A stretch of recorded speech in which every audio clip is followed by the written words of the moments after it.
Solid state के अंदर कल जिक्र कर रहे थे बेटा कि सॉलिड जो है वो एटम वगैरह से मिलके बना हुआ है।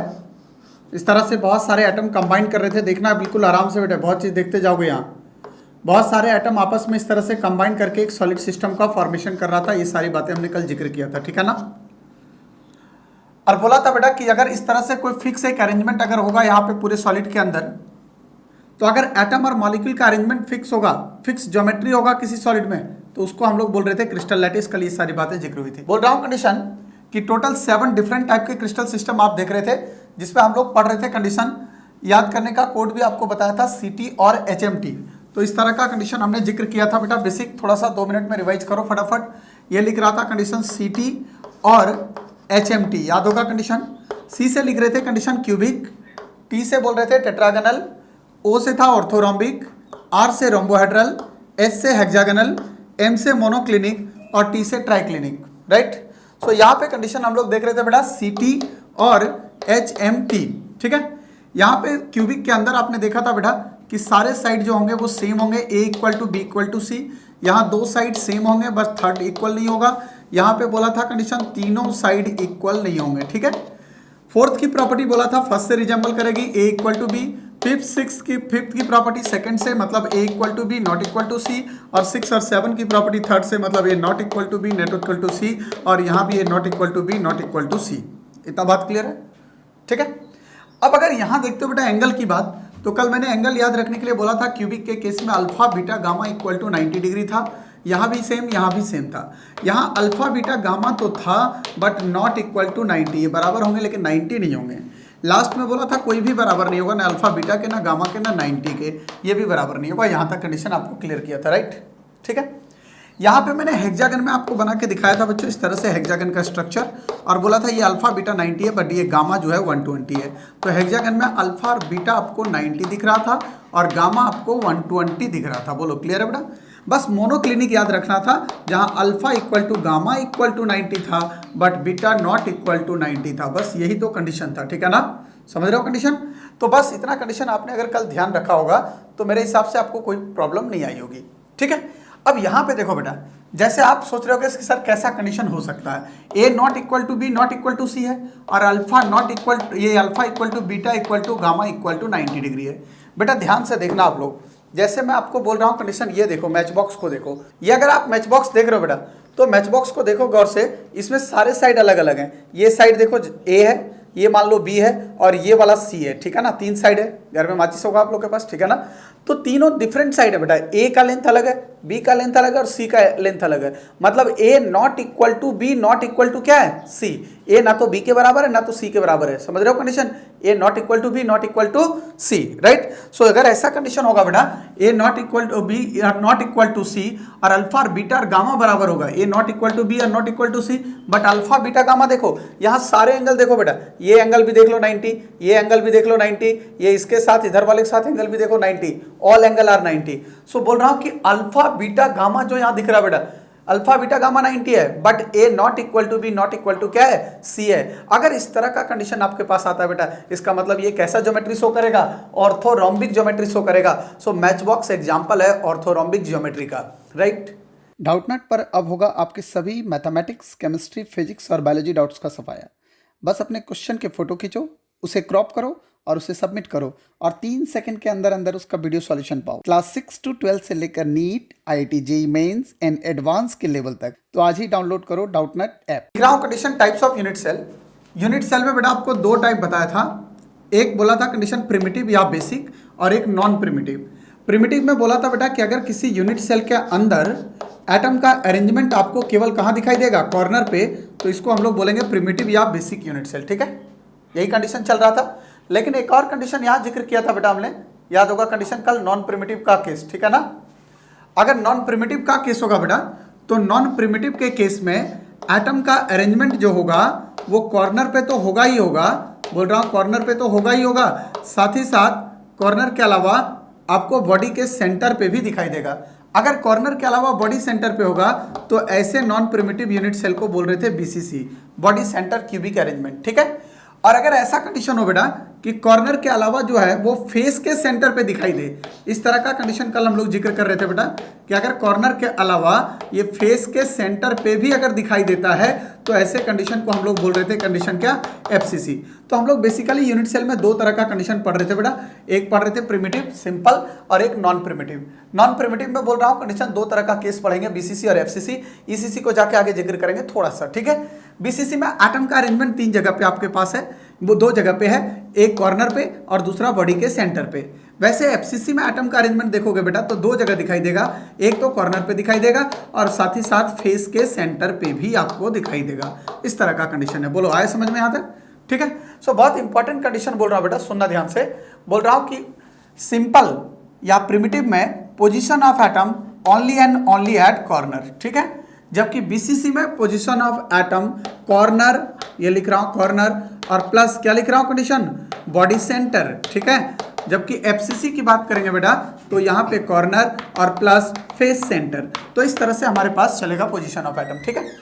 अब एक बहुत इंपॉर्टेंट प्रॉपर्टी आज जिक्र करने जा रहा हूं बेटा, यहां से समझना ध्यान से, अगर यहां तक कल क्लियर हो गया था तो ठीक है ना। इसी के बाद बहुत इंपॉर्टेंट कंडीशन बेटा, जहां से आपका चैप्टर का काफी पार्ट अभी कवर होगा यहां से, ठीक है। कल लिखे थे लास्ट हेडिंग हम लोग पैकिंग एफिशिएंसी और पैकिंग डेंसिटी, उसी को समझाने जा रहा हूं बेटे। मान लो बेटा ये क्लासरूम है, एक यहाँ पे एक क्लासरूम है, ठीक है। और इस क्लासरूम में आप लोग बहुत सारे स्टूडेंट इस तरह से बैठे हुए हो, ये बहुत सारे स्टूडेंट इस तरह से इस क्लासरूम में बैठे हुए हैं, राइट, ठीक है। आपको निकालना है कि ये क्या कितने परसेंट पैक्ड है।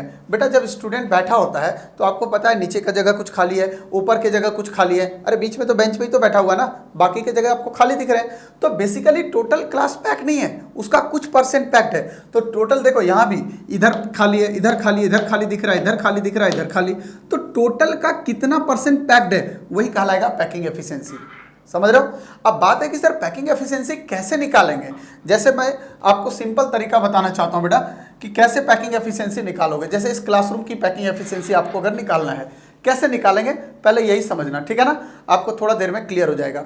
सुनो मेरी बात ध्यान से, देखो बेटा क्या बोल रहा हूं कंडीशन बेटा, सब लोग ध्यान देना। इस क्लासरूम की अगर पैकिंग एफिशिएंसी निकालना बेटा तो क्या करोगे आप, किसी एक स्टूडेंट का आप वॉल्यूम ले लो और उसको जेड नंबर ऑफ स्टूडेंट से मल्टीप्लाई कर दो तो निकल जाएगा total volume occupied by the student. ये बोल रहा हूं condition, total volume occupied bye क्या, स्टूडेंट, ये निकल गया कंडीशन। और इसको डिवाइड कर देंगे किससे बेटा, total volume of the classroom से। मैंने क्या बोला समझना ध्यान से दोबारा, बहुत इंपॉर्टेंट बात है बेटा, या तो थोड़ा सा पूरा लिख लो। देखो इधर क्या बोल रहा हूं किसी एक स्टूडेंट का हमने वॉल्यूम ले लिया, एक स्टूडेंट का वॉल्यूम लिया और उसको जेड नंबर ऑफ स्टूडेंट से मल्टीप्लाई कर दिया तो टोटल वॉल्यूम निकल जाएगा। मैं ऐसा मान के चल रहा हूं बेटा कि सारे स्टूडेंट की वॉल्यूम सेम है, वैसे ऐसा होगा नहीं, आपको भी पता है कंडीशन, ठीक है ना। हाँ, कुछ की डायमीटर ज्यादा है तो कुछ का कम है, कुछ लोग मेरे जैसे पतले भी होंगे, ठीक है ना। तो उसको भी ध्यान में रखते हुए मैं बोल रहा हूं किसी एक स्टूडेंट का वॉल्यूम लिया और उसको जेड नंबर ऑफ स्टूडेंट से मल्टीप्लाई कर दिया तो भैया ये निकल गया total volume occupied by the student, ठीक है ना, ये निकल गया।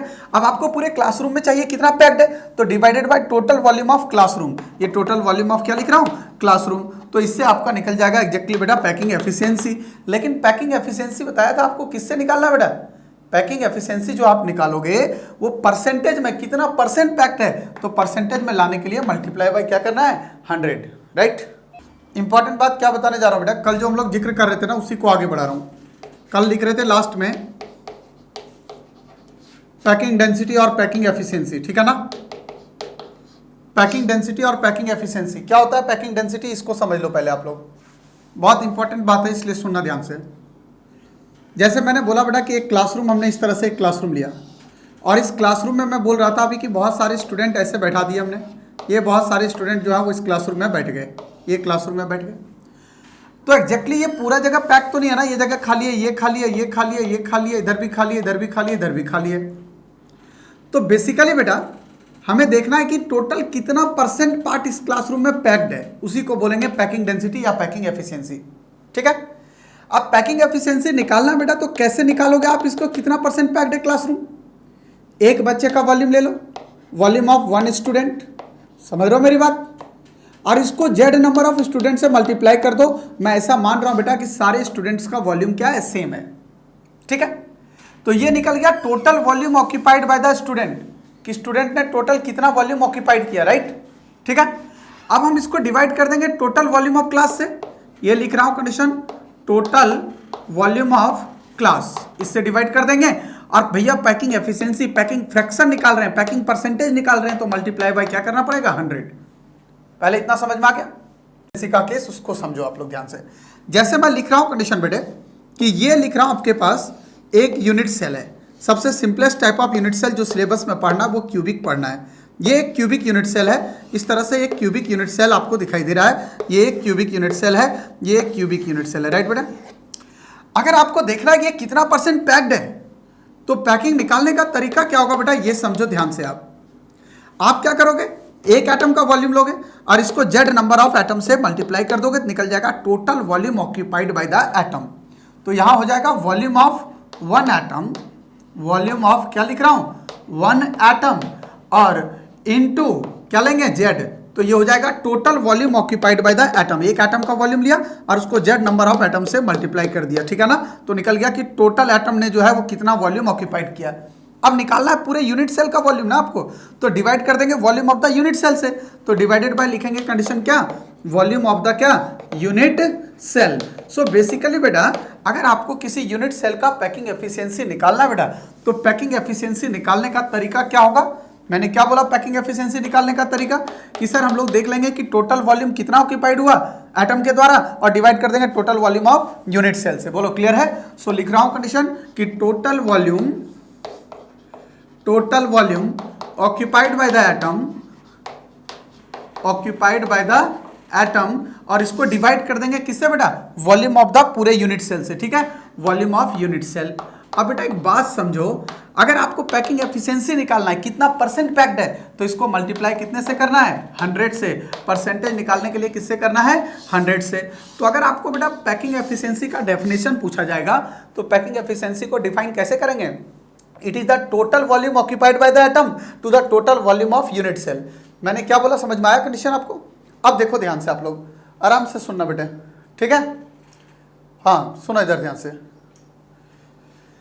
बोल रहा हूं बेटा पैकिंग एफिशिएंसी निकालने का तरीका कि total volume occupied by the atom to the volume of unit cell, ठीक है ना। अब यहां पे देखना, थोड़ा सा कंडीशन समझने की कोशिश करना, शायद आंसर आपको मिलने लग जाए, ठीक है। बोल रहा हूं कि टोटल वॉल्यूम कैसे निकालेंगे, किसी एक एटम का वॉल्यूम लेंगे और उसको जेड नंबर ऑफ एटम से मल्टीप्लाई कर देंगे तो निकल जाएगा total volume occupied by atom, और इसको डिवाइड कर देंगे किससे, पूरे यूनिट सेल के वॉल्यूम से, ठीक है, तो निकलेगा पैकिंग एफिशिएंसी। अब इधर आओ बेटा, ये जेड क्या है, जेड नंबर ऑफ एटम नहीं है बेटा, जेड जो है ना, यही सबसे इंपॉर्टेंट बात है यहाँ पे। जेड है इफेक्टिव नंबर ऑफ एटम। क्या बोल रहा हूँ word, effective number of atom. आप सोचोगे सर ये इफेक्टिव नंबर ऑफ एटम का मतलब क्या हुआ, बड़ा सिंपल कंडीशन है, थोड़ा सा आप समझिएगा तो आपको पता चल जाएगा, ठीक है। एग्जैक्टली बेटा अगर यूनिट सेल है, मान लो ये एटम यहाँ पे प्रेजेंट है, तो बेटा एटम अगर यहाँ पे प्रेजेंट है तो इस एटम का इतना ही तो पार्ट इस यूनिट सेल में प्रेजेंट है, बाकी तो ये बाहर है। समझ रहे हो कंडीशन। तो बोल रहा हूं कंडीशन, ये पूरा एटम है तो इसका इतना ही तो पार्ट इस यूनिट सेल में प्रेजेंस है ना। वैसे ये देखो इस पूरे एटम का केवल इतना ही पार्ट यहाँ पे है, तो इसको हम लोग जेड में ये लेंगे ना, ये बाहर वाले से क्या मतलब है, पैकिंग एफिशिएंसी भी अगर इसका निकाल रहे हैं तो ये वाला एटम का पार्ट है ना, टोटल पार्ट नहीं, टोटल का कुछ पार्ट, वही लिख रहा हूँ, टोटल एटम नहीं, इफेक्टिव नंबर ऑफ एटम। अब इफेक्टिव नंबर ऑफ एटम कैसे कैलकुलेट करेंगे ये थोड़ी देर में मैं बताऊंगा, लेकिन पहले ये बात समझ में आ गया, क्लियर है। सो पैकिंग एफिशिएंसी निकालने का तरीका क्या है, एक एटम का वॉल्यूम लिया, इसको टोटल नंबर ऑफ एटम से मल्टीप्लाई कर दिया, इससे निकल गया total volume occupied by atom. Atom ने टोटल वॉल्यूम कितना ऑक्यूपाई किया, और इसको डिवाइड कर दिया टोटल वॉल्यूम ऑफ क्लासरूम से, मतलब total volume of unit cell से, ठीक है। अब एक बात सुनो बेटा, क्या बोल रहा हूं समझना ध्यान से इस फॉर्मूले को थोड़ा सा। इधर यहां लिख रहा हूं पैकिंग एफिशिएंसी इक्वल टू, ये जेड हो गया बेटा, ये जेड, और volume of one atom, atom कैसा स्फेरिकल है तो स्फेयर का वॉल्यूम कितना हो जाएगा, 4/3 पाई आर क्यू हो जाएगा बेटा, और divided by volume of cube. मान लो एक साइड का एज लेंथ ए सेंटीमीटर है, कल बोल रहे थे एक साइड के लेंथ को एज लेंथ बोलते हैं, तो अगर वॉल्यूम निकालोगे क्यूब का तो क्या होगा, ए का क्यूब होगा, तो ये वॉल्यूम ऑफ क्यूब मतलब एक क्यूब, और भैया परसेंटेज निकालना है तो मल्टीप्लाई बाय 100। तो आपके पास एक बहुत इंपॉर्टेंट फॉर्मूला निकल के आ गया बेटा, ये ध्यान रखना है, packing efficiency equal to Z into 4/3 pi R Q upon A Q into 100। अगर ये जेड का वैल्यू निकल जाए ना तो आपको पैकिंग एफिशिएंसी आसानी से मिल जाएगा। बोलो आया समझ में। चलिए फटाफट पहले लिखिए इसको, उसके बाद आगे बढ़ते हैं, ठीक है। बोल रहा हूं अगर पैकिंग एफिशिएंसी आपको निकालना बेटा, ये हमारे पास, सब लोग ध्यान दो, ये हमारे पास बेसिकली एक सॉलिड सिस्टम है बेटा, ठीक है।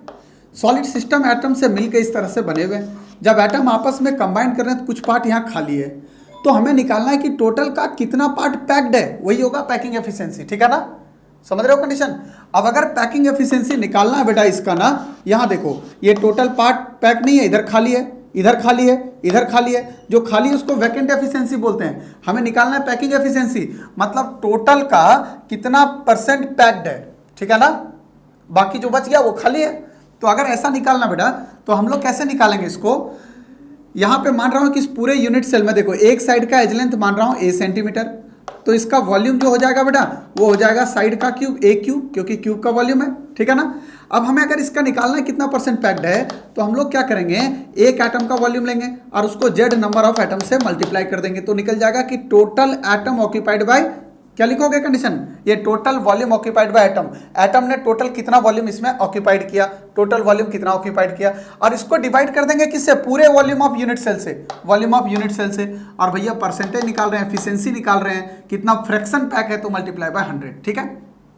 टोटल वॉल्यूम कैसे निकाला समझ में आया, एक एटम का वॉल्यूम लिया, वॉल्यूम ऑफ वन एटम, और multiply by z number of atom, तो ये निकल गया क्या टोटल वॉल्यूम, और divided by volume of unit cell ले लिया और इनटू 100, ठीक है। अब मैं बोल रहा हूं z नंबर ऑफ एटम नहीं कि 1 2 3 4 5 6 7 8 कर दो, क्यों, क्योंकि बेटा अगर आप देखोगे एक यूनिट सेल को, तो एक यूनिट सेल में एटम का इतना ही तो पार्ट है, देखो इतना ही तो पार्ट है ना, ये पूरा का पूरा एटम तो नहीं इसमें पार्टिसिपेट कर रहा है इसको पैक करने में, केवल इतना ही पार्ट पैक कर रहा है, केवल इतना ही पार्ट पैक कर रहा है, ऐसे ही केवल इतना ही पार्ट पैक कर रहा है। तो बेटा इसको हम लोग लेते हैं इफेक्टिव नंबर ऑफ एटम, जिसको लिख रहे हैं z, ठीक है।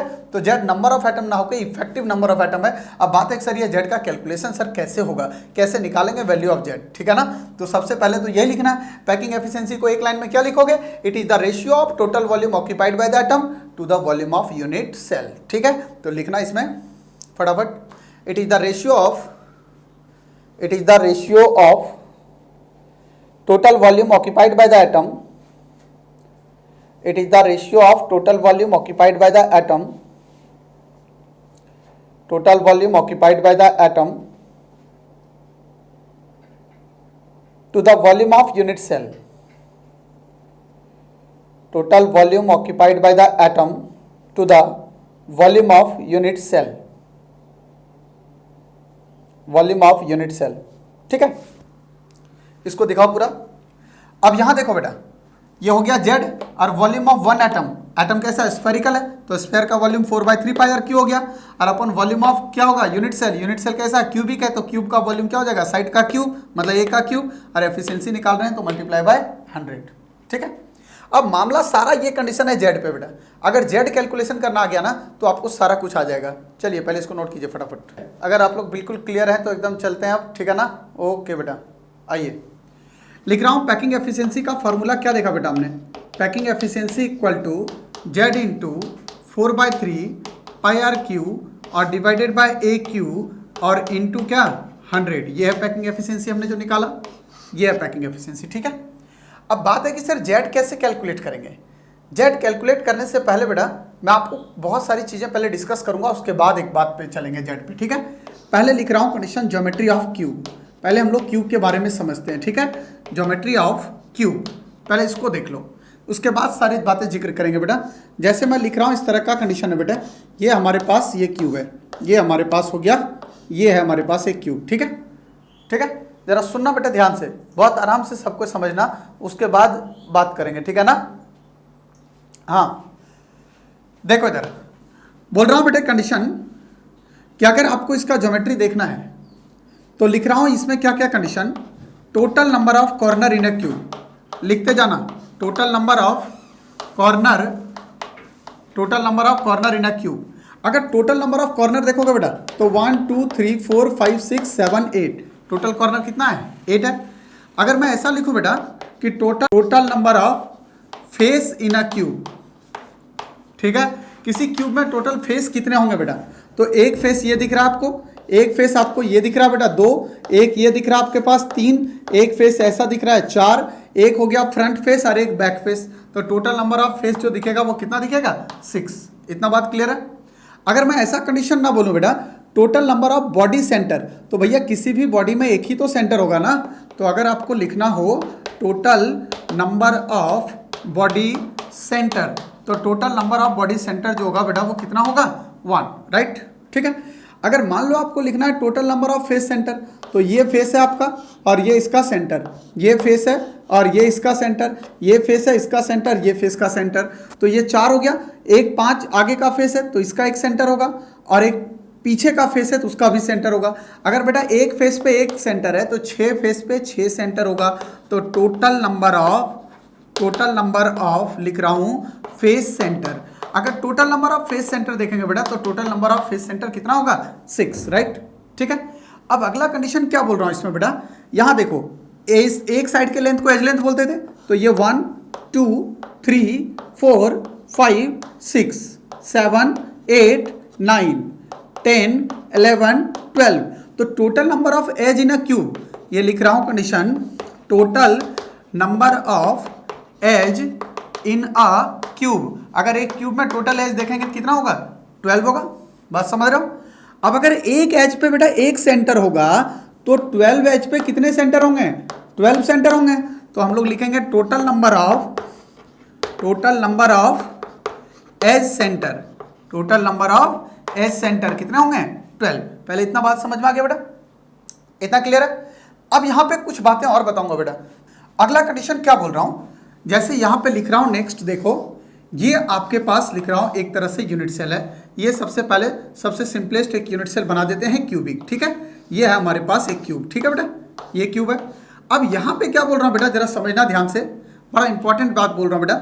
एक साइड के लेंथ को क्या बोल रहे हैं एज लेंथ। क्यूब में सारे साइड तो सेम है, अगर ये ए है तो ये भी ए होगा, ये भी ए होगा, सब साइड क्या दिख रहा है आपको सेम, ये भी ए होगा। तो बेटा अगर ये इस तरह से एक फेस दिख रहा है बेटा, तो क्या ये फेस का डायगोनल नहीं होगा, बिल्कुल होगा। तो मान लो यहाँ पे मैं लिख रहा हूँ ओ, यहाँ लिख रहा हूँ ए, यहाँ लिख रहा हूँ बी, ठीक है।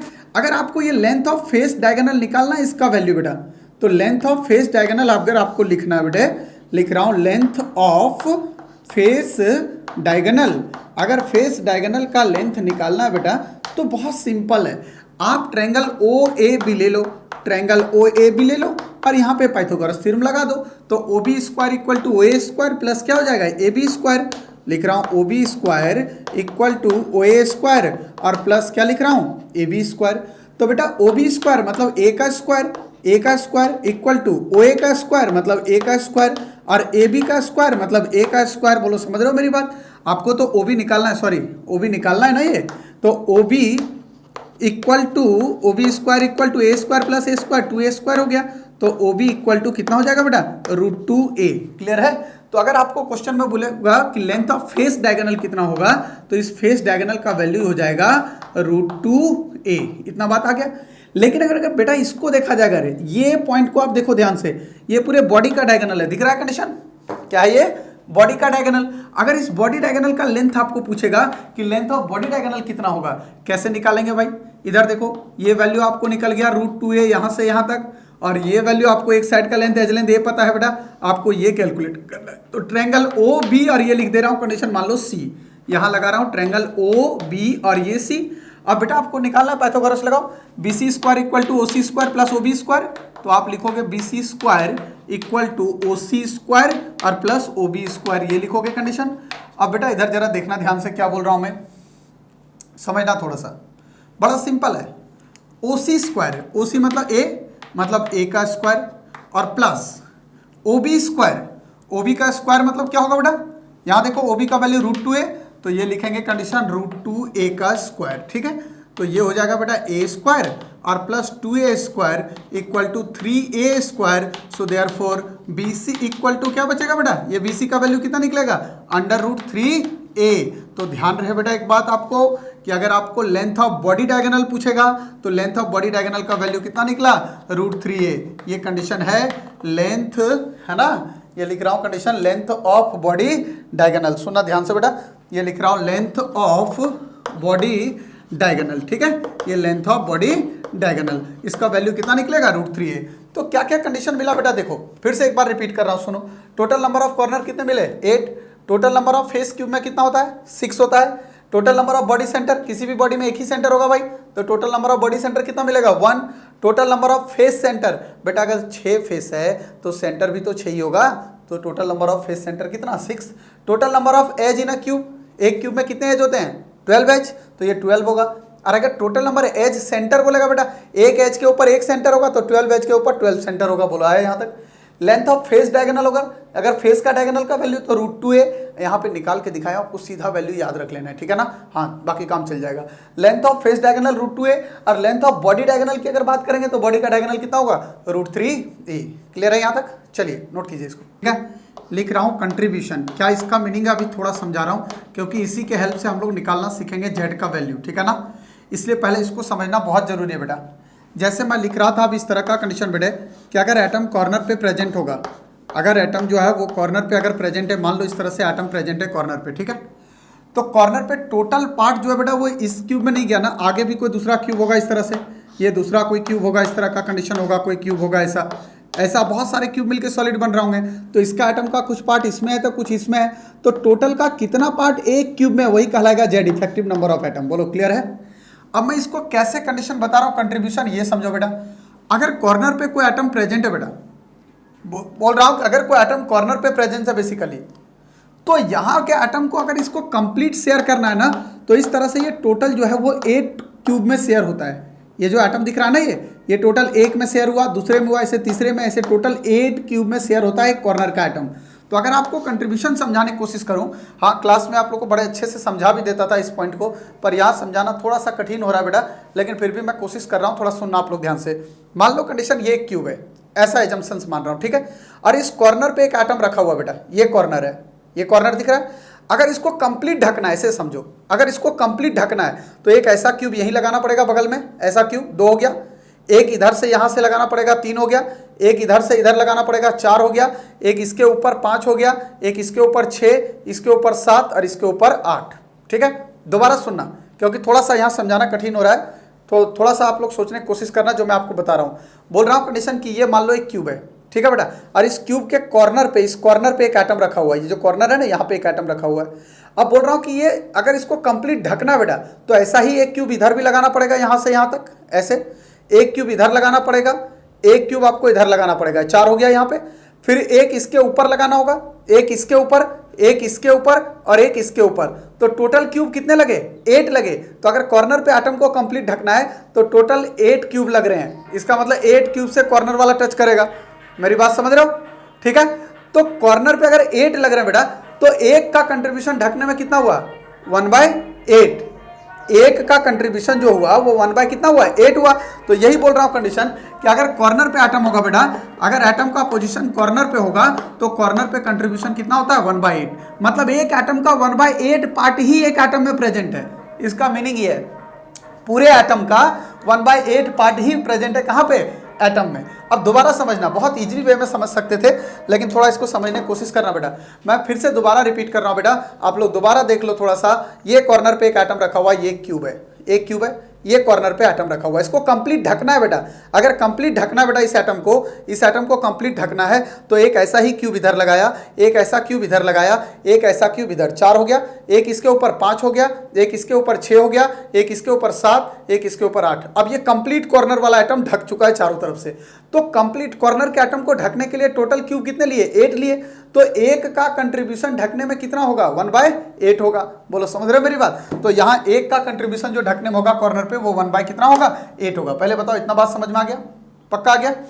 अब देखना ध्यान से क्या बोल रहा हूं, देखो कॉर्नर पे कंट्रीब्यूशन कितना हुआ 1/8, डन। अब देखो क्या बोल रहा हूं, मान लो बेटा एक फेस ऐसा है बेटा, ये फेस है और इस फेस के ऊपर एक एटम यहां पे रखा हुआ है, ये फेस का सेंटर है। अगर फेस के सेंटर के एटम को कंप्लीट ढकना बेटे तो दूसरा फेस हमने लगा दिया, अब देखो कंप्लीट ढक गया ना, तो इसने हाफ कंट्रीब्यूट किया, इसने हाफ किया। तो अगर एटम फेस के सेंटर पे होगा तो कंट्रीब्यूशन कितना लेंगे हम लोग, हाफ लेंगे। बोलो क्लियर है। तो अगर लिख रहा हूं कंडीशन कि फेस के सेंटर पे अगर एटम हुआ तो कंट्रीब्यूशन होगा कितना, हाफ। पहले मुझे बताओ बेटा, यहां तक क्लियर हुआ कंडीशन, ठीक है। अब अगर ये बॉडी है बेटा और ये बॉडी के सेंटर में एटम रखा हुआ है, मान लो ये रूम है पूरा और रूम के सेंटर में एटम हुआ है, तो ये चारों तरफ से ये एटम तो सेंटर वाला ढका हुआ है, तो एक ही क्यूब से ढक गया ना, दूसरे क्यूब की जरूरत नहीं पड़ी, तो एक के लिए कंट्रीब्यूशन कितना होगा 1। तो यहाँ पे अगर एटम जो है वो कहाँ पे बोल रहा हूँ बेटा, ध्यान देना कंडीशन, एटम अगर कहाँ पे हो, बॉडी सेंटर पे हो, तो बॉडी सेंटर को ढकने के लिए हमें जो है बाहर से क्यूब की जरूरत नहीं, ऑलरेडी यही ढका हुआ है, तो एक का कंट्रीब्यूशन एक ही तो हुआ। बोला आया समझ में? पहले ये पार्ट अगर नहीं समझोगे ना बेटा तो आपको जेड समझ में नहीं आएगा, इसलिए आपको पहले यही समझना पड़ेगा। मुझे बता दो फटाफट फटाफट आया कि नहीं आया। दोबारा बोल रहा हूं बेटा, सुनना ध्यान से, मैं क्या बोल रहा हूं। मैंने बोला बेटा कि जब भी कोई सॉलिड सिस्टम इस तरह से बन रहा है बेटे, तो अगर एटम कॉर्नर पे प्रेजेंट है यूनिट सेल में, तो ये बहुत सारे कॉर्नर, देखो इधर भी एक सॉलिड सिस्टम यूनिट सेल है, कोई इधर भी होगा, कोई इधर भी होगा, तो टोटल एटम जो है वो एक एटम, टोटल एटम का पार्ट जो है वो एक यूनिट सेल में नहीं है, इसका कुछ ही पार्ट एक यूनिट सेल में है। तो टोटल पार्ट का कितना पार्ट एक यूनिट सेल में है वही कहलाएगा आपको इफेक्टिव नंबर ऑफ एटम, जिसको जेड बोल रहे हैं। इतना बात क्लियर हुआ? अब फिर मैं इसी को बोल रहा हूं बेटा, सुनो ध्यान से, हमें देखना है कि इस एटम को पूरा ढकना है। तो भैया अगर कॉर्नर के एटम को पूरा ढकना है तो ऐसे ऐसे आपको 8 क्यूब लगाने पड़ेंगे। अगर 8 लगाओगे तो एक का कंट्रीब्यूशन ढकने में कितना होगा 1/8, तो कॉर्नर पे कंट्रीब्यूशन होता है 1/8। पहले इतना बात दिमाग में आ गया? तो इधर लिख रहा हूं कंडीशन पोजीशन ऑफ एटम, ये लिख रहा हूं पोजीशन ऑफ एटम, और दूसरे तरफ ये लिख रहा हूं कंट्रीब्यूशन, ये लिख रहा हूं कंट्रीब्यूशन। इतना बात क्लियर हो गया? अब देखो क्या बोल रहा हूं दूसरा, अगर एटम बेटा फेस के सेंटर पे हुआ, ये फेस है, ये आपके पास एक फेस दिखाई दे रहा है और ये फेस का सेंटर दिखाई दे रहा है। अगर फेस के सेंटर पे, जैसे ये फेस है और ये इसका सेंटर है, सेंटर पे एटम रखा हुआ है, अगर इस एटम को कंप्लीट ढकना बेटा तो दूसरा फेस लगा दिए, ढक गया कंप्लीटली, तो हाफ इस फेस ने ढका और हाफ इसने, तो फेस सेंटर के एटम को ढकने के लिए एक का कंट्रीब्यूशन कितना, हाफ इसने, तो हाफ इसने, तो फेस सेंटर का एटम अगर होगा तो उसे ढकने के लिए एक यूनिट सेल का कंट्रीब्यूशन कितना है, हाफ। इतना बात आ गया? अब बॉडी सेंटर, अगर एक बॉडी है बेटा और इसके सेंटर पे एटम है, तो भैया वो तो चारों तरफ से ढका हुआ ना, ये तो बॉडी के सेंटर पे है, तो ये रूम है, ये एक बॉडी मान लो, और इसके सेंटर पे एक एटम रख दो, तो चारों तरफ दीवार लगा हुआ है भैया, तो ये ढका हुआ है ना, तो दूसरे हमें रूम की जरूरत तो नहीं पड़ेगी ना। समझ रहे हो मेरी बात? तो इस कंडीशन में अगर एटम का पोजीशन बॉडी के सेंटर पे होगा तो कंट्रीब्यूशन ऑलवेज जो होगा वो कितना होगा 1। एक बॉडी सेंटर जो है वो चारों तरफ से एक ही यूनिट सेल से ढका हुआ है, दूसरे यूनिट सेल की जरूरत नहीं है, तो कंट्रीब्यूशन कितना है 1। पहले बताओ अब आया? क्या बोला कंडीशन कि ये फेस है और ये फेस का सेंटर है, ठीक है ना? तो फेस सेंटर के एटम को अगर कंप्लीट ढकना है तो इसको दूसरा फेस लगा दिए, तो हाफ इसने कंट्रीब्यूट किया तो हाफ इसने किया, तो भैया फेस सेंटर पे कंट्रीब्यूशन कितना होगा, हाफ होगा। बेटा ध्यान रखना एक बात, आप लोग देख रहा हूँ 2-4 बच्चों को मैं मार्क कर रहा हूँ, जो बच्चे यहाँ पे एक दूसरे के जो है वो मैसेज को रिप्लाई कर रहे हैं, अगर इस तरह का काम आप लोग करोगे तो उन बच्चों को मैं हटा दूंगा ऑटोमेटिक, ठीक है ना? हाँ, वैसे बच्चे को नहीं जोड़ूंगा, ये बात ध्यान रखना, ठीक है? कोई डिस्टर्बेंस नहीं चाहिए। ऑलरेडी थोड़ा सा इशू हुआ था आज, जिसके वजह से परेशानी रही आप लोग को, और मैं नहीं चाहता हूँ आप लोग का समय खराब हो, बिल्कुल नहीं, ठीक है ना? इसलिए हमें पढ़ाना है, तो आप लोग शांतिपूर्वक सुनिए एकदम आराम से, और अगर ये काम करेंगे तो इस बार से वैसे बच्चे को मैं हटा दूंगा यहाँ से। चलिए फटाफट एक बार देख लिया। अब अगर जेड ये निकालना आ गया ना बेटा, कंट्रीब्यूशन समझ में आ गया, तो हम लोग लिखेंगे पहले कैलकुलेशन ऑफ जेड। कैसे जेड निकालेंगे ये समझ लो बेटा, तो आपका काम आसान हो जाएगा। कैलकुलेशन ऑफ जेड, पहला देखो, फर्स्ट कंडीशन देखना बेटा, लिख रहा हूं सिंपल क्यूबिक। अगर हम लोग पैकिंग एफिशिएंसी सिंपल क्यूबिक के लिए निकालेंगे तो बेटा सिंपल क्यूबिक में अगर जेड का वैल्यू निकालना है, मैंने कल बोला था कि 3 तरह के यूनिट सेल आप देख रहे थे, एक सिंपल क्यूबिक, एक बीसीसी और एक एफसीसी। अगर सिंपल क्यूबिक में आपको जेड का वैल्यू निकालना बेटा तो कैसे निकालोगे? सिंपल क्यूबिक में पोजीशन ऑफ एटम कहाँ पे होता है? केवल कॉर्नर पे, एटम केवल कॉर्नर पे है, तो अगर जेड निकालेंगे बेटा तो कॉर्नर पे देखो, कॉर्नर पे कंट्रीब्यूशन कितना होता है 1/8, और इनटू क्या करना आपको, टोटल नंबर ऑफ कॉर्नर लेना है, तो 1 2 3 4 5 6 7 8, टोटल नंबर ऑफ कॉर्नर 8, तो वैल्यू कितना आएगा 1। बोला है समझ में? तो जेड का वैल्यू कैसे निकालते हैं? जहां पे एटम है उसका कंट्रीब्यूशन, कॉर्नर पे एटम अगर सिंपल क्यूबिक में तो कॉर्नर पे कंट्रीब्यूशन कितना 1/8, और into total position, total corner कितना, टोटल कॉर्नर होता है 8 होता है, तो ये वैल्यू 1 निकलेगा। बोला आया? दूसरा कंडीशन क्या बोल रहा हूं बेटा, सुनो इधर ध्यान से। सेकंड कंडीशन क्या बोल रहा हूं, जैसे मान लो आपको निकालना है बीसीसी में जेड निकालना बेटा, अगर बीसीसी बॉडी सेंटर क्यूबिक के लिए अगर आपको जेड का वैल्यू निकालना है तो बॉडी सेंटर में पोजीशन ऑफ एटम जो होगा बेटा वो कॉर्नर पे तो होगा ही होगा, और प्लस कॉर्नर के अलावा जो है वो बॉडी के सेंटर पे होगा। अब अगर इसमें आपको जेड का वैल्यू कैलकुलेट करना है तो कैसे निकालेंगे बेटा? देखो कॉर्नर पे कंट्रीब्यूशन कितना बताया मैंने 1/8, और into total number of corner कितना होता है बेटा क्यूब में 8, प्लस बॉडी सेंटर है भैया, बॉडी सेंटर पे कंट्रीब्यूशन कितना है 1, और टोटल बॉडी सेंटर, अरे भैया एक बॉडी में एक ही तो सेंटर पॉइंट होगा, तो भैया बॉडी सेंटर पे कंट्रीब्यूशन 1 और इंटू टोटल बॉडी सेंटर 1, ये कट के 1 हो जाएगा और 1 1 कितना होगा 2, तो जेड का वैल्यू क्या निकलेगा 2 निकलेगा। बोलो आया समझ में, इतना बात क्लियर है। थर्ड कंडीशन बोल रहा हूं बेटा, आपको एफसीसी के लिए अगर जेड का वैल्यू निकालना है तो एफसीसी में पोजीशन ऑफ एटम दो जगह पे है, कहां पे है, एक कॉर्नर पे और दूसरा कंडीशन बोल रहा हूं आपको फेस के सेंटर पे। बोलो आया समझ में।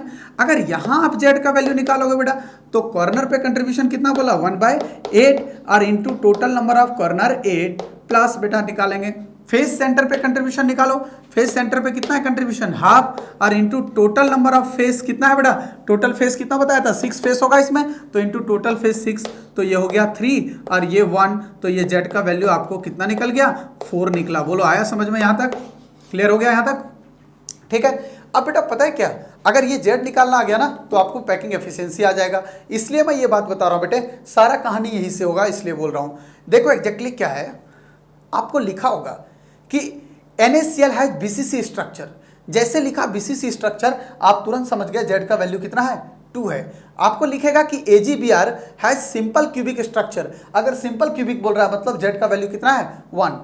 अगर लिख रहा है कंडीशन कि KNO3 हैज FCC स्ट्रक्चर, अगर FCC बोल रहा है मतलब जेड का वैल्यू कितना है 4, तो आपको इस तरह से क्वेश्चन में गिवन होगा। या तो अगर क्वेश्चन में पूछेगा कि find nature of unit cell का नेचर बताओ, तो भी हम लोग कैलकुलेट करेंगे वैल्यू ऑफ जेड। अगर जेड 2 आ गया भैया तो BCC है, अगर जेड 4 आ गया तो नेचर FCC होगा और अगर जेड 1 आ गया तो नेचर सिंपल क्यूबिक होगा। तो इस तरह से हम लोग जेड के वैल्यू को कैलकुलेट करेंगे, राइट, ठीक है। इसलिए आपको मैं पहले कंट्रीब्यूशन बताया और देन आपको कैलकुलेशन ऑफ जेड। अगर जेड आ गया तो फिर से आपको पैकिंग एफिशिएंसी लेके आ रहा हूं, चलिए फटाफट। क्या जितना बॉइलिंग पॉइंट पहले था 100 उतना ही बॉइलिंग पॉइंट होगा या बॉइलिंग पॉइंट बढ़ेगा, बॉइलिंग पॉइंट क्या हो जाएगा चेंज हो जाएगा, समझ रहे हो मेरी बात। बोल रहा हूँ कंडीशन बेटा कि पहले पानी प्योर था, जब प्योर वाटर था तो इसका बॉइलिंग पॉइंट 100 था। अब बोल रहा हूँ कंडीशन कि इसमें हमने क्या किया 1 मोल ऑफ NaCl को ऐड कर दिया। जब 1 मोल NaCl ऐड किया तो अब इसमें तो पानी को भी बॉईल करना पड़ेगा और NaCl को भी बॉईल करना पड़ेगा, तो नेचुरली जो है वो इस सॉल्यूशन का बॉइलिंग पॉइंट बढ़ जाएगा। समझ रहे हो कंडीशन, बॉइलिंग पॉइंट जो है वो सॉल्यूशन का क्या होगा बढ़ जाएगा। तो बेसिकली बेटा अगर आपने इसमें और 1 मोल डाल दिया तो इसका बॉइलिंग पॉइंट और बढ़ेगा। तो बॉइलिंग पॉइंट देख रहे हैं कंडीशन की बढ़ रहा है, समझ रहे हो कंडीशन, कब, जब इसमें सॉल्यूट पार्टिकल ऐड कर रहे हैं। तो आपको ये बात समझना बेटा, सुनना ध्यान से कि जैसे जैसे आप इसमें सॉल्यूट पार्टिकल ऐड करते जा रहे हो इसका बॉइलिंग पॉइंट बढ़ता चला जा रहा है, ठीक है ना। तो बेसिकली बेटा मैं बोल रहा हूँ कंडीशन कि बॉइलिंग पॉइंट किस पे डिपेंड कर रहा है, ये नंबर ऑफ सॉल्यूट पार्टिकल पे। यहाँ 1 मोल लिए थे तब बॉइलिंग पॉइंट थोड़ा बढ़ा, अब 2 मोल कर दिया NaCl, बॉइलिंग पॉइंट और बढ़ा और बढ़ाते चले गए, बॉइलिंग पॉइंट और बढ़ा। तो बेसिकली ये प्रॉपर्टी डिपेंड किस पे कर रहा है, नंबर ऑफ सॉल्यूट पार्टिकल पे डिपेंड कर रहा है। सो किसी सॉल्यूशन की ऐसी प्रॉपर्टी जो नंबर ऑफ सॉल्यूट पार्टिकल पे डिपेंड करे, बोल रहा हूँ किसी सॉल्यूशन की ऐसी प्रॉपर्टी जो नंबर ऑफ सॉल्यूट पार्टिकल पे डिपेंड करे, वही कहलाती है कॉलिगेटिव प्रॉपर्टी। बोलो क्लियर है। सो हम लोग लिखते हैं बेटा कि colligative property directly proportional to number of solute particle. Solute particle जितना चेंज करते चले जाएंगे कॉलिगेटिव प्रॉपर्टी उतना ही चेंज होता चला जाएगा। पहले ये बात समझ में आया मैंने क्या बोला कंडीशन, ठीक है। सो कॉलिगेटिव प्रॉपर्टी लिख रहा हूँ कि किसी सॉल्यूशन की ऐसी प्रॉपर्टी जो डिपेंड कर रहा है किसके ऊपर, क्या बोल रहा हूँ कंडीशन समझना, ठीक है, क्योंकि सारा कंडीशन यहीं से बेटा। बोल रहा हूँ कि जब प्योर वाटर था तो वाटर का बॉइलिंग पॉइंट 100 डिग्री है। अब हमने क्या किया, इसमें 1 मोल NaCl डाला, तो भैया वाटर भी गर्म होगा NaCl भी होगा, तो 100 डिग्री वाटर के लिए तो चाहिए प्लस NaCl को भी कुछ टेम्परेचर चाहिए। तो पहले से भैया इस टोटल सॉल्यूशन का बॉइलिंग पॉइंट बढ़ जाएगा ना, 100 से ज़्यादा देना पड़ेगा। तो बेटा एग्जैक्टली क्या हुआ, मैं बोल रहा हूँ कंडीशन एक और हमने क्या किया, एक और सॉल्यूशन लिया। अब इसमें 1 मोल ना लेके इस बार 2 मोल ले लिया। भैया अगर 2 मोल NaCl लेंगे तो इसको और ज़्यादा बॉइलिंग पॉइंट करना पड़ेगा, क्योंकि जितना ज़्यादा NaCl बढ़ेगा उसे भी बॉयल करने के लिए टेम्परेचर कुछ ना कुछ चाहिए, तो बॉइलिंग पॉइंट और ज़्यादा बढ़ेगा। तो बेसिकली ये प्रॉपर्टी किस पे डिपेंड कर रहा है, नंबर ऑफ सॉल्यूट पार्टिकल पे। समझ रहा हो ना। सो बोल रहा हूँ किसी सॉल्यूशन की ऐसी प्रॉपर्टी जो नंबर ऑफ सॉल्यूट पार्टिकल पे डिपेंड करे वो कहलाएगा कॉलिगेटिव प्रॉपर्टी, राइट, ठीक है। So colligative property directly to number of solute particle लिखते हैं, या हम लोग लिखते हैं बेटा कंसंट्रेशन ऑफ सॉल्यूट पार्टिकल। क्या लिखेंगे, कंसंट्रेशन ऑफ सॉल्यूट पार्टिकल, ठीक है ना। या लिखेंगे condition directly to number of mole of solute particle, number of mole of solute particle, ठीक है बेटा, ये कंडीशन लिखेंगे। अब मैं क्या बोलने जा रहा हूँ ये समझना। बोल रहा हूँ किसी सॉल्यूशन की ऐसी प्रॉपर्टी जो नंबर ऑफ सॉलिड पार्टिकल पे डिपेंड करे वो कहलाएगा कॉलिगेटिव प्रॉपर्टी। अब कॉलिगेटिव प्रॉपर्टी हम लोग टोटल 4 टाइप के पढ़ेंगे। यहाँ लिख रहा हूँ condition types of colligative property, ठीक है। Total 4 types of colligative property पढ़ेंगे बेटा, जिसमें फर्स्ट कंडीशन लिखने जा रहा हूँ relative lowering in vapour pressure, relative lowering in vapour pressure, ठीक है ना। सेकेंड कंडीशन लिख रहा हूँ, इसको शॉर्ट में लिखूंगा RLVP, relative lowering in vapour pressure. Second condition बोल रहा हूँ बेटा एलिवेशन इन बॉइलिंग पॉइंट, जिसको हम लोग लिखते हैं शॉर्ट में, या दूसरा नाम इसका देते हैं एबिलियोस्कोपी, ठीक है। थर्ड कंडीशन लिख रहा हूँ बेटा एलिवेशन इन बॉइलिंग पॉइंट को डेल्टा TB से डिनोट करेंगे। नेक्स्ट लिख रहा हूँ थर्ड, लिखते जाओ आप लोग भी, डिप्रेशन इन फ्रीजिंग पॉइंट, तेजी से लिखते जाओ। डिप्रेशन इन फ्रीजिंग पॉइंट का एक और नाम देते हैं बेटा क्रायोस्कोपी, ठीक है, क्रायोस्कोपी, राइट। और अगला कंडीशन फोर्थ लिख रहा हूं बेटा ऑस्मोटिक प्रेशर, ऑस्मोटिक प्रेशर को हम लोग डिनोट करेंगे पाई से। तो ये हम लोग 4 कंडीशन पढ़ेंगे कॉलिगेटिव प्रॉपर्टी के अंदर, 1 बाय 1 डिस्कस करेंगे, क्योंकि बहुत सारे क्वेश्चन यहाँ से दिखाई देते हैं बेटा, ठीक है ना। हाँ, बहुत सारे क्वेश्चन दिखाई देंगे, तो हम लोग इस कंडीशन को स्पेशली पढ़ेंगे। पहले आप इन चारों पार्ट को जो है वो नोट कर लीजिए फटाफट। कॉलिगेटिव प्रॉपर्टी में क्या क्या मेन इंपॉर्टेंट कंडीशन है बेटा, नेसेसरी कंडीशन क्या पढ़ेंगे। जो भी कॉलिगेटिव प्रॉपर्टी की स्टडी किया गया था वो किसके लिए किया गया था, पहले आपको इसके लिए समझाएं। कॉलिगेटिव प्रॉपर्टी पहला कंडीशन बोल रहा हूँ बेटा कि फॉर डाइल्यूट सॉल्यूशन, फॉर क्या लिख रहा हूँ condition, dilute solution. Colligative property of a dilute solution heading ही यही होता है, for dilute solution. Dilute solution का मतलब ऐसा सॉल्यूशन जिसमें number of mole of solute बहुत कम होगा विद रिस्पेक्ट टू सॉल्वेंट, ठीक है। दूसरा कंडीशन क्या बोल रहा हूँ बेटा, समझना ध्यान से कि कॉलिगेटिव प्रॉपर्टी जब भी स्टडी करते हैं हम लोग, चाहे relative lowering in vapour pressure हो, चाहे एलिवेशन इन बॉइलिंग पॉइंट हो, चाहे दोनों आगे के हों, तो हम लोग जो सॉल्यूट लेते हैं बेटा, वो सॉल्यूट ऑलवेज जो है वो नॉन वोलाटाइल लेना है। कैसा लेना है, नॉन वोलाटाइल सॉल्यूट, ठीक है, नॉन वोलाटाइल सॉल्यूट। अब इधर ध्यान देना बेटा क्या बोल रहा हूँ, वोलाटाइल और नॉन वोलाटाइल का मतलब क्या होता है बेटा, ये आपको पता होगा। कंडीशन बताया था कि मान लो कोई इस तरह का कंडीशन है बेटा, ये मैं बोल रहा हूँ कि ये लिक्विड है और ये दूसरा लिक्विड है, लिक्विड A और लिक्विड B। मैं बोल रहा हूँ दोनों का नेचर वोलाटाइल है। वोलाटाइल का मतलब होता है बेटा कि जब आप इसको हीट करोगे तो ये इजिली वेपर बना सकता है, तो जो इजिली वेपर बना सकता है उसको हम लोग बोलते हैं वोलाटाइल, क्लियर है, जो वेपराइज हो सके, ठीक है। अब इधर देखो बेटा, मैं बोल रहा हूँ कि नेसेसरी कंडीशन कॉलिगेटिव प्रॉपर्टी के लिए कि सॉल्यूशन का नेचर कैसा होना चाहिए, डाइल्यूट, और दूसरा कंडीशन बोल रहा हूँ बेटा जो सॉल्यूट होगा वो कैसा होना चाहिए, नॉन वोलाटाइल, ठीक है। अगर ये दोनों कंडीशन होगा बेटा तभी हम लोग इस कॉलिगेटिव प्रॉपर्टी को रीड करेंगे। अब एक बात, इंपॉर्टेंट बात आपको बताना चाह रहा हूँ बच्चों, सुन लो पहले ध्यान से, सब लोग देखना। यहाँ पे पहले मैं रिवाइज करा दूँ थोड़ा सा 2 मिनट पीछे की चीज़ें। हम लोगों ने राउल्ट्स लॉ पढ़ा था, अगर याद होगा कंडीशन, ये पढ़ रहे थे हम लोग राउल्ट्स लॉ, ठीक है ना। तो राउल्ट्स के अकॉर्डिंग जो हम लोग कंडीशन पढ़ रहे थे बेटा, तो राउल्ट्स लॉ याद होगा 2 केस में पढ़ रहे थे। एक पढ़ रहे थे condition for liquid system, for लिख रहे थे क्या, लिक्विड सिस्टम का मतलब ये था बेटा, सुनना ध्यान से सब लोग, लिक्विड सिस्टम का मतलब ये था कि सॉल्यूट का भी नेचर लिक्विड होगा और सॉल्वेंट का भी नेचर जो होगा वो लिक्विड होगा। बहुत बेसिक से स्टार्ट करते हुए चलेंगे बेटा, सुन लो ध्यान से, ठीक है। हाँ, 12th वाले भी बच्चे जुड़े हैं कुछ, मुझे दिखिए। बोल रहा हूँ condition for liquid solution, liquid solution में सॉल्यूट का नेचर भी लिक्विड और सॉल्वेंट का नेचर भी लिक्विड, ठीक है। और दोनों के दोनों जो थे वो वोलाटाइल थे। कैसे थे, वोलाटाइल। अब अगर ऐसा कंडीशन होगा बेटा तो आपको याद होगा कि राउल्ट्स लॉ में वेपर प्रेशर जो निकाल रहे थे हम लोग, vapour pressure PS equal to क्या लिखते थे बेटा, XB इंटू P0B, और प्लस लिख रहे थे कंडीशन XA इंटू P0A, ये लिख रहे थे कंडीशन, ठीक है।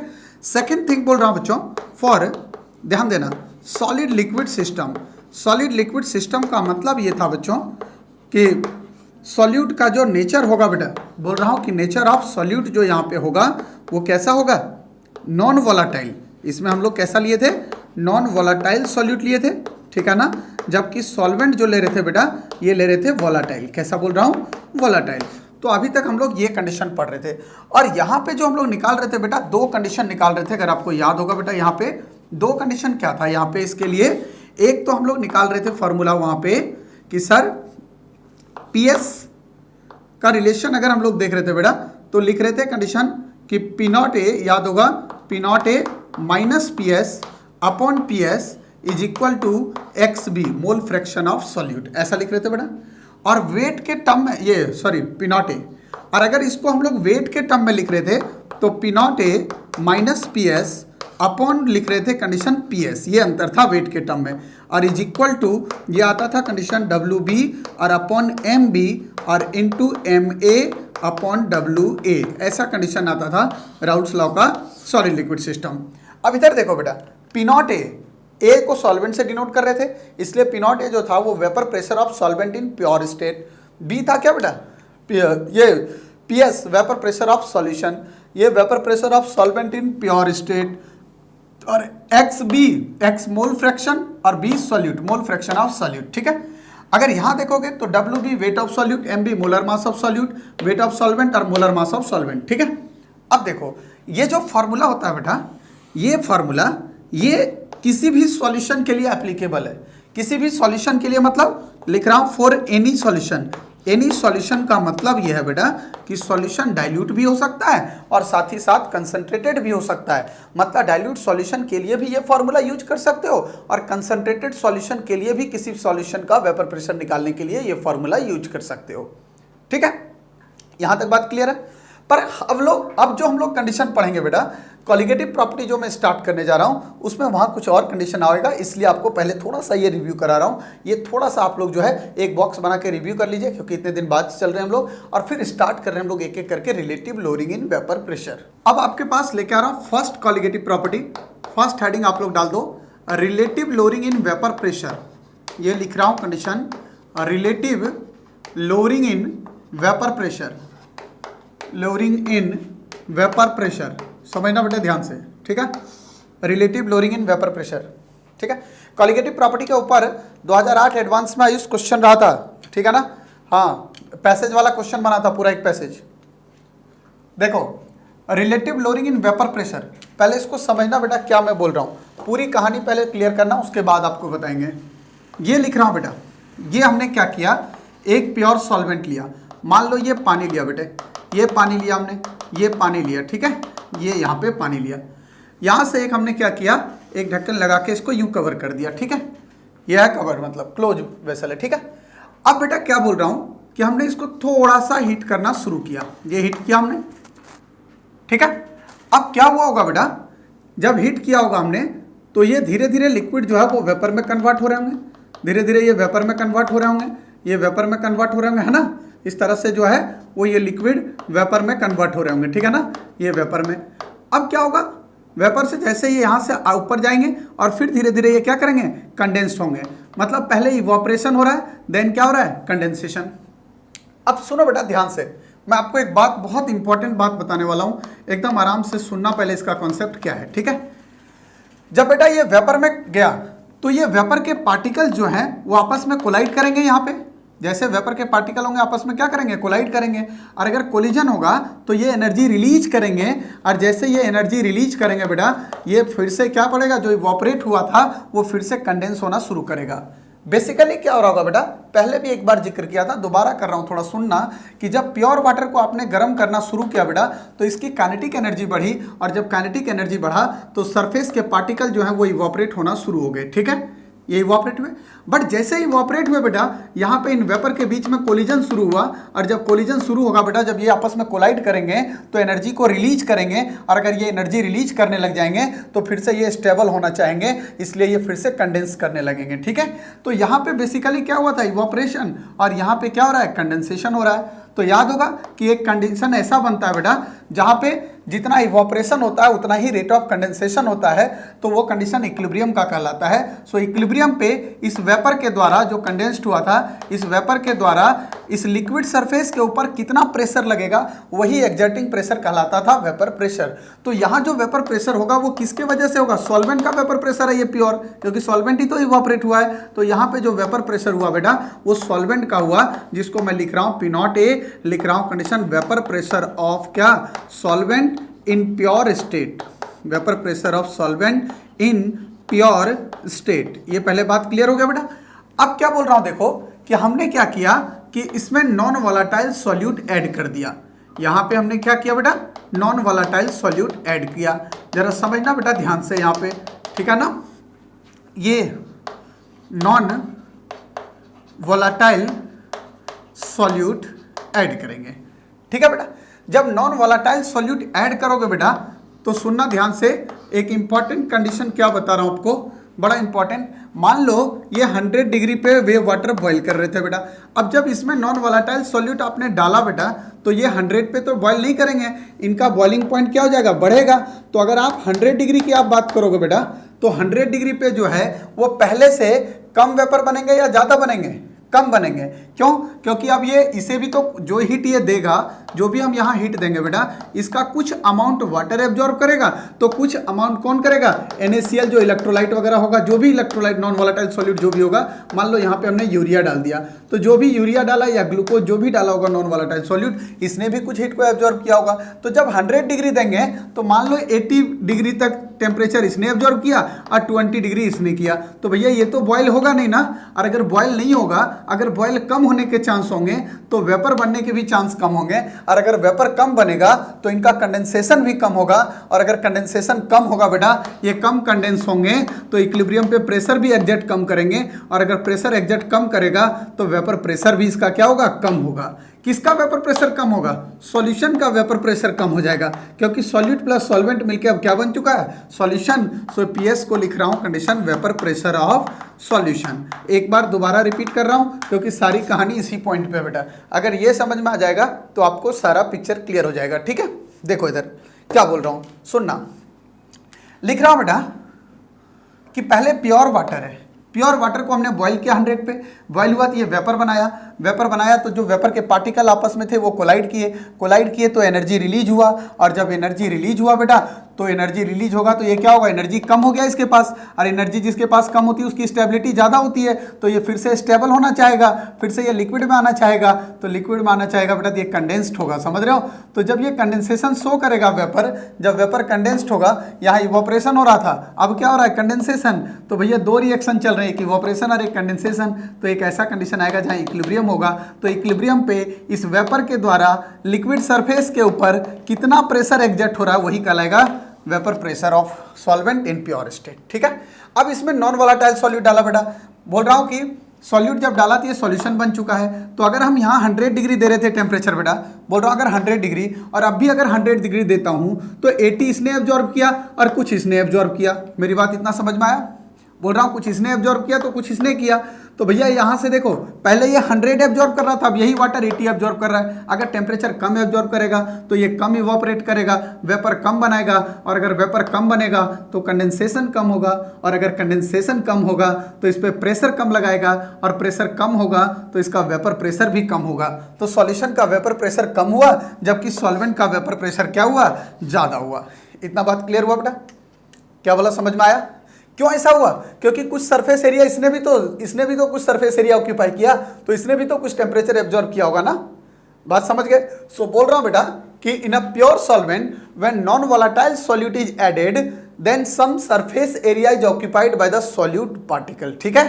So less vapour will be form, so less pressure will be exerted and less vapour pressure will be form. बोलो क्लियर है? बात यहां तक क्लियर है? सो बोल रहा हूं बेटा, सुनना आप ध्यान से।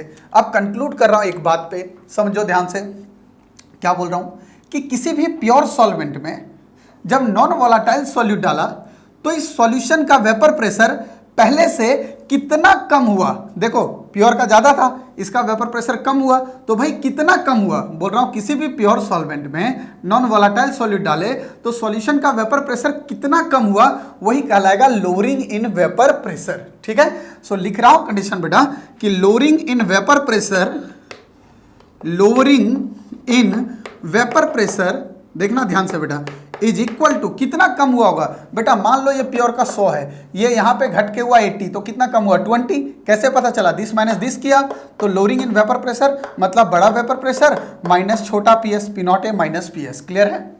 लेकिन हम लोग क्या पढ़ रहे हैं बेटा, relative lowering in vapour pressure. क्या पढ़ रहे हैं condition, relative lowering in vapour pressure.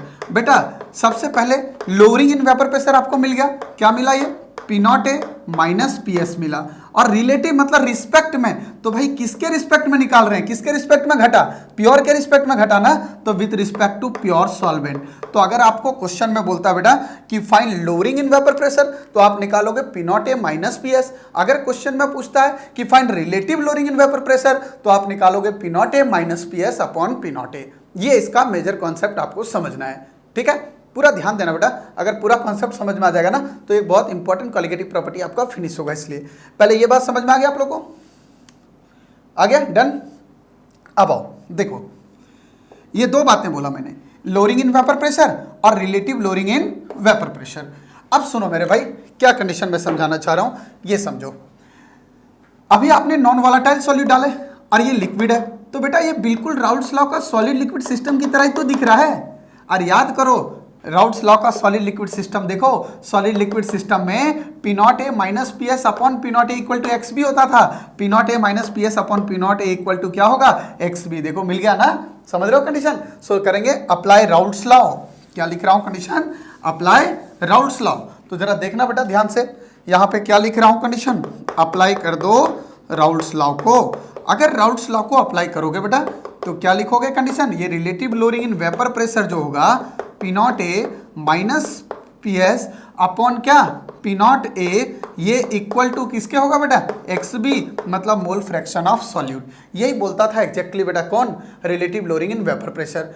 ठीक है ना, कि relative lowering in vapour pressure is equal to mole fraction of solute particle. ये भी क्वेश्चन एक बार नीट में रहा बच्चों, हाँ, which of the following statement is correct में क्वेश्चन बना हुआ है, जिसमें एक क्वेश्चन रहा था। ठीक है, ये हमारे पास आ गया कंडीशन, पी नॉट ए, ये लिख रहा हूं P not A minus P S upon P not A equal to X B.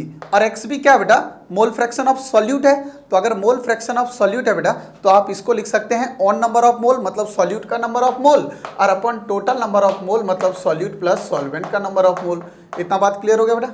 ठीक है, अब देखो, अभी आपने क्या बोला था कि सर कोलिगेटिव प्रॉपर्टी जो है वो एप्लीकेबल फॉर डाइल्यूट सॉल्यूशन। अगर डाइल्यूट सॉल्यूशन होगा बेटा तो सॉल्यूट का अमाउंट बहुत कम होगा, तो हम लिख सकते हैं ऐसा कंडीशन कि इसका मतलब सर फॉर डाइल्यूट सॉल्यूशन, अगर डाइल्यूट सॉल्यूशन होगा बेटा तो number of mole of solute जो होगा वो बहुत बहुत बहुत कम होगा विद रिस्पेक्ट टू सॉल्वेंट। और अगर सॉल्वेंट के रिस्पेक्ट में ये कम होगा तो हम इसको क्या कर देंगे, नेग्लेक्ट कर देंगे। अगर इसको नेग्लेक्ट किया बेटा हमने तो ये बचेगा P not A minus P S upon P not A equal to N B upon क्या, एन ए। अब देखो बेटा ये क्या है, relative lowering in vapour pressure. क्या है ये, relative lowering in vapour pressure. इधर ध्यान देना, ये relative lowering in vapour pressure और ये number of mole of solute है। सो बेटा relative lowering in vapour pressure directly proportional to number of mole of solute, मतलब P not A minus P S upon P not A is directly proportional to number of mole of क्या दिख रहा है, solute. तो solution की ऐसी property जो number of mole of solute मतलब पार्टिकल ऑफ सॉल्यूट के ऊपर डिपेंड करे वो कहलाता है कोलिगेटिव प्रॉपर्टी। सो हम लिखेंगे hence it is colligative property. बोलो आया समझ में, क्या लिखेंगे, hence it is colligative property. पहले मुझे बताओ क्या यहां तक बात बिल्कुल क्लियर हो गया आप लोग को। देखो इधर, अब सबसे पहले क्या बोल रहा हूं सुनो ध्यान से, स्टेटमेंट पहले इसका लिख लेंगे, कंडीशन लिखो, नीचे लिखो ध्यान से, फटाफट लिखो। लिखो when non volatile solute, when non volatile solute is added in pure solvent, when non-volatile solute is added in pure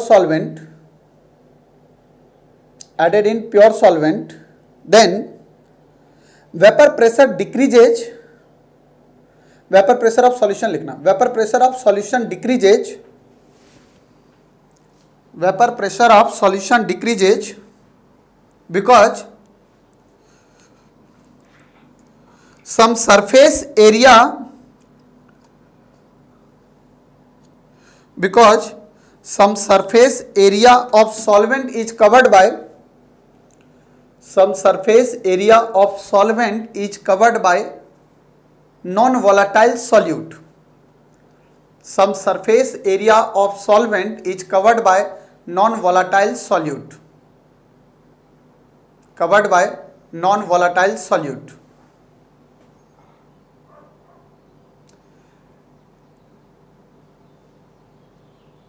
As a result, less vapor will be formed,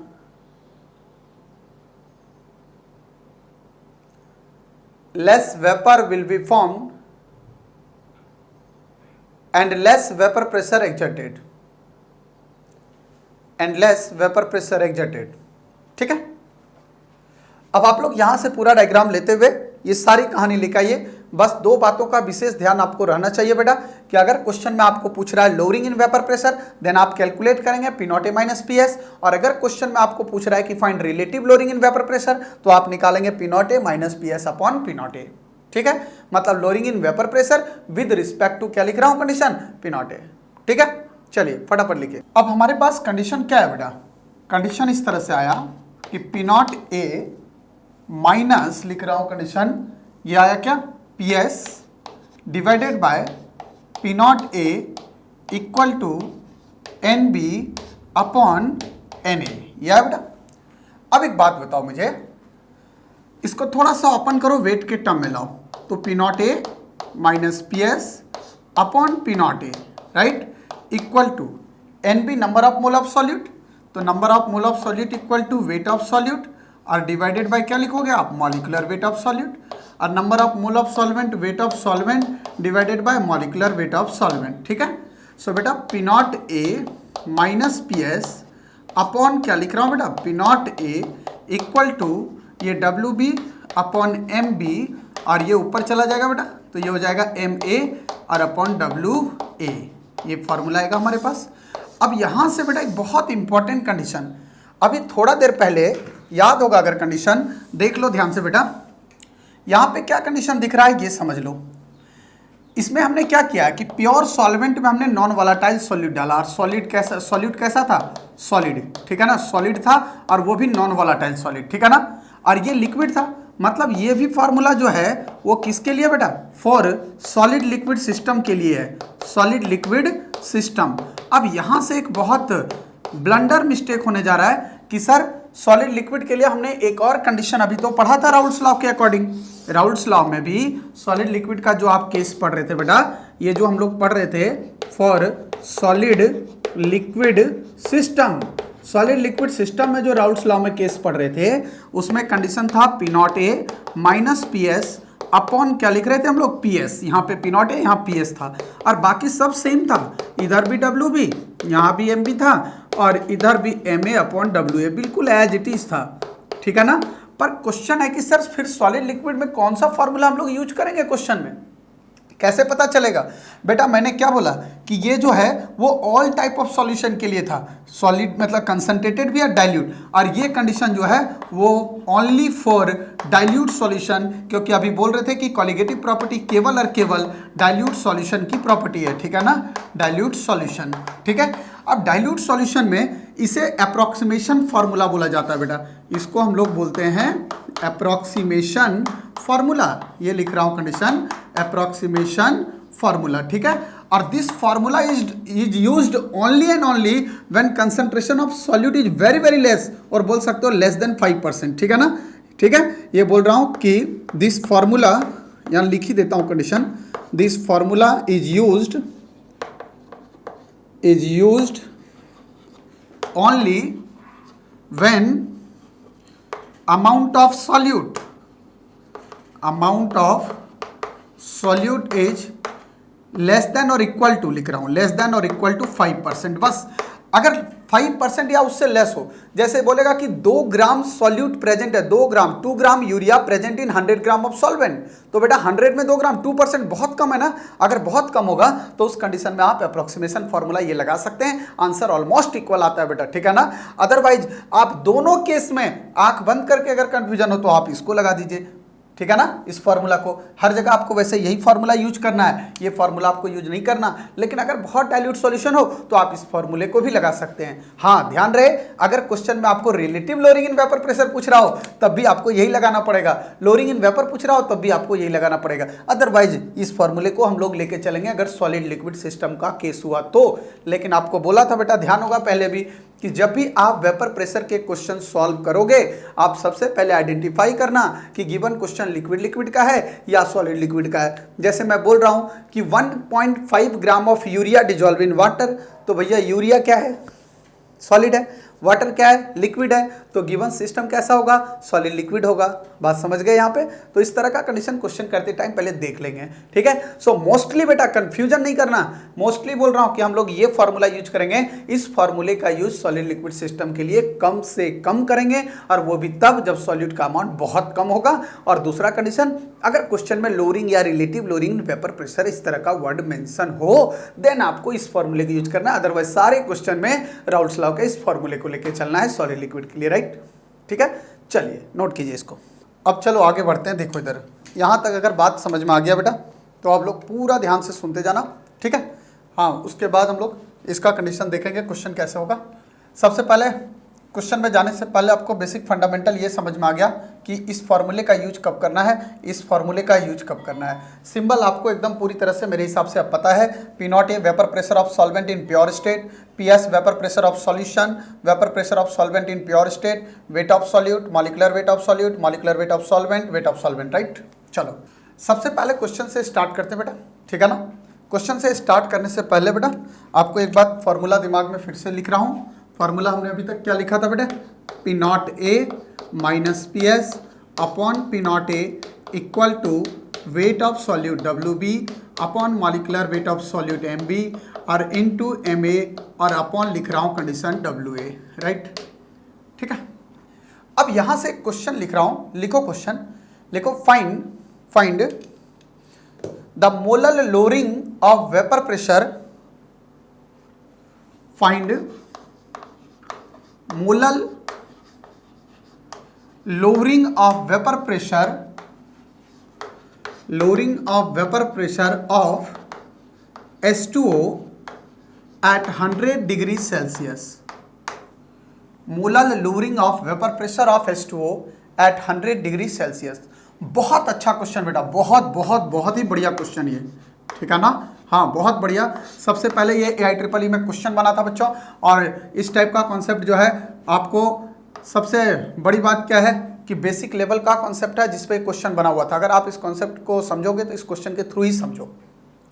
देखो सबसे पहले बेटा मोलर वर्ड लिखा हुआ है, याद होगा कंडीशन जब कंसंट्रेशन यूनिट पढ़ा रहे थे तो वहां बोला था अगर मोलर लिखा होगा मतलब मोलारिटी 1 है, सेमी मोलर मतलब मोलारिटी हाफ है, डेसी मोलर मतलब मोलारिटी 1/10 है, और अगर मोलर लिखा हुआ है, मोलल मतलब मोलालिटी, मोलल का मतलब मोलालिटी और मोलर का मतलब मोलारिटी, और मोलालिटी स्मॉल m होता था।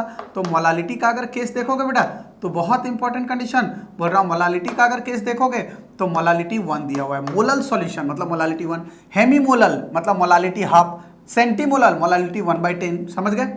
अब देखो बोल रहा है क्वेश्चन कि मोलल पूछ रहे, मोलल दिया हुआ मतलब क्वेश्चन में लिख दिया मोलालिटी 1। अब बोल रहा है कि लोअरिंग ऑफ वेपर प्रेशर निकालना है, कितने के लिए, जब मोलालिटी 1 हो। तो लोअरिंग ऑफ वेपर प्रेशर बेटा मतलब P0A माइनस PS निकालना है, यही तो था लोअरिंग। अगर रिलेटिव पूछता तो डिवाइडेड बाय P0A करना पड़ता, लेकिन क्वेश्चन में लिखा हुआ है कि find molal lowering in vapour pressure, lowering in निकालना मतलब P0A माइनस PS का वैल्यू आपको फाइंड करना है, ठीक है। अब बेटा देखो ध्यान से, बहुत अच्छा क्वेश्चन है बेटा इसलिए आराम से देख लो, ठीक है। फिर नेक्स्ट क्वेश्चन लिखाता हूं, देखना। हाँ सुनो, हाँ ये सॉल्व किया क्या, चलो तो देख लो मैं कर रहा हूं, सुनो। बोल रहा है कंडीशन बेटा P0A माइनस PS, कैसे करेंगे भाई, अगर लोअरिंग इन वेपर प्रेशर है तो आपको फॉर्मूला पता है P0A minus PS upon P0A, ठीक है। यह है कंडीशन। और इक्वल टू लिखेंगे WB अपॉन MB और इनटू MA अपॉन WA।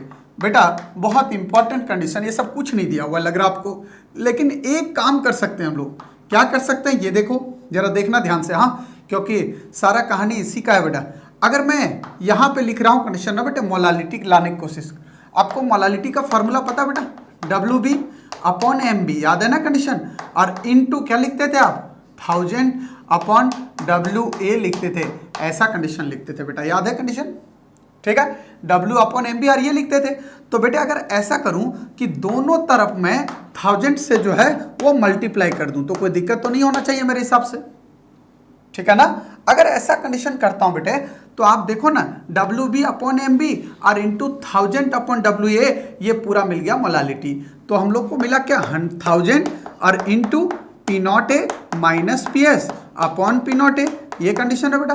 और इक्वल टू मोलालिटी M और into molar mass of solvent. और भैया मोलर मास सॉल्वेंट क्या है, वाटर है, तो वाटर का मोलर मास जो होगा वो 18 हो जाएगा। ये बात क्लियर हो गया। अब अगर मोलालिटी पता है 1, ये 1 है और मोलर मास 18 है बेटा, इस 1000 को आप नीचे ले आएंगे, ये नीचे ले आएंगे कंडीशन 1000 को, तो यहाँ बचेगा P0A minus PS upon P0A। ये आ गया यहाँ तक।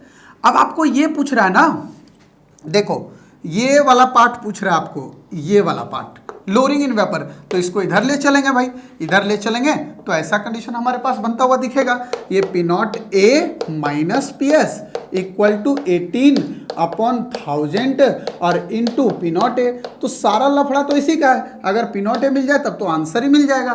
पर P0A कैसे निकालेंगे भाई, ये बहुत इंपॉर्टेंट पॉइंट, बहुत इंपॉर्टेंट पॉइंट, ठीक है ना, क्योंकि सारी कहानी बेटा इसी पे है, छुपा हुआ है डाटा यहाँ पे, इसलिए इसको आपको क्लियर करना है। कैसे बेटा, देखो इधर सबसे पहले लिखा हुआ वाटर है और ये इसका 100 डिग्री टेम्परेचर दिया हुआ बॉइलिंग पॉइंट है। हम लोग पहले बॉइलिंग पॉइंट समझ लेते हैं, उसी में आंसर छुपा हुआ बेटा। बॉइलिंग पॉइंट किसको बोलते हैं एग्जैक्टली, ये पता है आपको, बॉइलिंग पॉइंट किसको बोलते हैं। बॉइलिंग पॉइंट हम लोग लिखते हैं बेटा, बॉइलिंग पॉइंट जो है वो उस टेम्परेचर को बोलते हैं, लिख रहा हूँ, temperature at which vapour pressure is equal to atmospheric pressure, ठीक है ना। Vapour pressure is equal to atmospheric pressure, जिस टेम्परेचर पे वेपर प्रेशर एटमॉस्फेरिक प्रेशर के बराबर, एटमॉस्फेरिक मतलब 1 ATM, 1 ATM मतलब 760 mm के बराबर हो जाए, समझ रहे हो कंडीशन। तो जिस टेम्परेचर पे वेपर प्रेशर 1 ATM के बराबर हो जाए उसको बोलते हैं बॉइलिंग पॉइंट। या दूसरा कंडीशन, आपने टेम्परेचर को बढ़ाया, ये देखो ना बेटा, आपने टेम्परेचर को बढ़ाया, टेम्परेचर को बढ़ाया तो ये वेपर बनना शुरू हुआ। अगर ये वेपर प्रेशर फिर लगना शुरू हुआ इस तरह से, अगर वेपर प्रेशर एटमॉस्फेरिक प्रेशर के बराबर हो गया, जो वेपर प्रेशर यहाँ बन रहा होगा वो अगर 1 ATM के बराबर होगा, तो उस टाइम जो टेम्परेचर दे रहे होंगे वही कहलाएगा बॉइलिंग पॉइंट। क्लियर है। अब सुनो इधर क्या बोल रहा हूँ, समझना मेरी बात थोड़ा और ध्यान से। बोल रहा हूँ कंडीशन, मान लो वाटर है बेटा, तो वाटर का बॉइलिंग पॉइंट हमें पता है 100 डिग्री है, तो क्या हम ऐसा नहीं लिख सकते कि इसका मतलब ये 100 डिग्री कब हुआ होगा, जब vapour pressure equal to atmospheric है, क्योंकि जब वेपर एटमॉस्फेयर के बराबर होगा तभी तो ये बॉइल टेम्परेचर बॉइलिंग पॉइंट कहलाएगा। सो इस टेम्परेचर पे 100 डिग्री टेम्परेचर पे जो वाटर का वेपर प्रेशर होगा वो इसके बराबर होगा। अगर ये वेपर प्रेशर इसके बराबर होगा तब वाटर का बॉइलिंग पॉइंट कहलाएगा 100 डिग्री। बोला आया। सो इसको ऐसे पढ़ सकते हैं कि इसका मतलब कि 100 डिग्री सेल्सियस पर, है ना, at 100 degree Celsius vapour pressure of water जो होगा बेटा वो किसके बराबर हो जाएगा, 1 ATM, और 1 ATM मतलब 760 mm के बराबर होगा। बोलो आया समझ में, इतना बात क्लियर हो गया। अब अगर ये बात पता चल गया बेटा तो बहुत सारी बात पता चल गया। बोल रहा हूँ कंडीशन कि 100 डिग्री सेल्सियस पे वेपर प्रेशर 1 ATM के बराबर हो गया इस टेम्परेचर पे, क्योंकि इसका बॉइलिंग पॉइंट फिक्स है। तो बॉइलिंग पॉइंट उस टेम्परेचर को बोलते हैं जिस टेम्परेचर पे वेपर प्रेशर जो है वो किसके बराबर हो जाए, एटमॉस्फेरिक के बराबर, मतलब 760 mm के बराबर हो जाए। अब अगर ये कंडीशन क्लियर है बेटा तो आंसर मिल गया। वेपर प्रेशर वाटर का मिला, वाटर मतलब प्योर वाटर का वेपर प्रेशर है, वाटर सॉल्वेंट है, तो सॉल्वेंट का वेपर प्रेशर मतलब P0A मिल गया 760 mm। तो ध्यान रखिएगा ये क्वेश्चन का छुपा हुआ स्तंभ है, ठीक है ना। हाँ एकदम छुपा हुआ लिख रहा हूँ कंडीशन, ठीक है, ये छुपा हुआ स्तंभ है। आपको जैसे वाटर लिख देगा सॉल्वेंट, और वाटर के साथ साथ अगर टेम्परेचर मेंशन हो गया आपको कि 100 डिग्री है, नहीं भी हुआ तो भी वाटर का बॉइलिंग पॉइंट आपको पता है कि 100 डिग्री होता है, और 100 डिग्री पे वेपर प्रेशर किसके बराबर होगा, 760 mm के बराबर। तो जैसे एक्वस सॉल्यूशन लिखा, तो एक्वस सॉल्यूशन लिखते ही आपको एक डाटा आपको छुपा दिया, वहां पे आपको ऑलरेडी मिल गया एक डाटा। ठीक है, अब अगर ये डाटा मिल गया बेटा, तो आपका आंसर भी मिला। ये 18 डिवाइडेड बाय 1000 और into vapour pressure of solvent है बेटा, तो ये छुपा हुआ डाटा को रख देंगे 760, सॉल्व कर लेना बेटा, जितना आ जाएगा उतना आंसर हो जाएगा। यहां से बहुत इंपॉर्टेंट क्वेश्चन नोट कर लीजिएगा बेटा, ठीक है ना, बहुत इंपॉर्टेंट क्वेश्चन। तो नेक्स्ट क्वेश्चन लिखो आप लोग, क्वेश्चन लिखो अगला, लिखो when a particular amount of non volatile solute, when a particular amount of non-volatile solute, particular amount of non-volatile solute is added into particular amount of solvent, particular amount of solvent, particular amount of solvent, then lowering of, या ऐसे लिखो, then 10% relative lowering in vapor pressure is observed, then 10% relative lowering in vapor pressure, 10% relative lowering in vapor pressure is observed, 10% of relative lowering of vapor pressure is observed। ठीक है, if same amount of solute again added in this solution, if same amount of solute again added in the solution, again added in the solution, देखना बहुत important बात बताने जा रहा हूं, इसलिए बोल रहा हूं अगर सेम अमाउंट ऑफ सॉल्यूट को ऐड कर दिया जाए सॉल्यूशन में, फिर से क्वेश्चन अच्छा हो गया, ठीक है। Solution, then calculate relative lowering in vapor pressure, then calculate relative lowering in vapor pressure, calculate relative lowering in vapor pressure, relative lowering in vapor pressure with respect to solvent, with respect to solvent।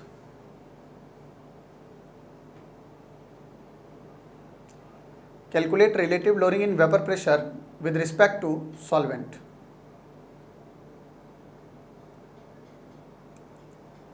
ठीक है बेटा,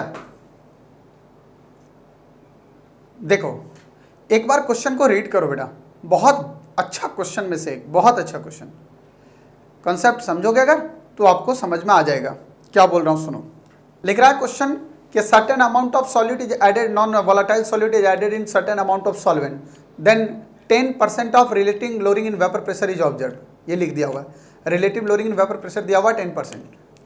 बोल रहा है अगर same amount of solute को दोबारा add कर दिया जाए तो बताओ relative lowering in vapour pressure solution का कितना होगा।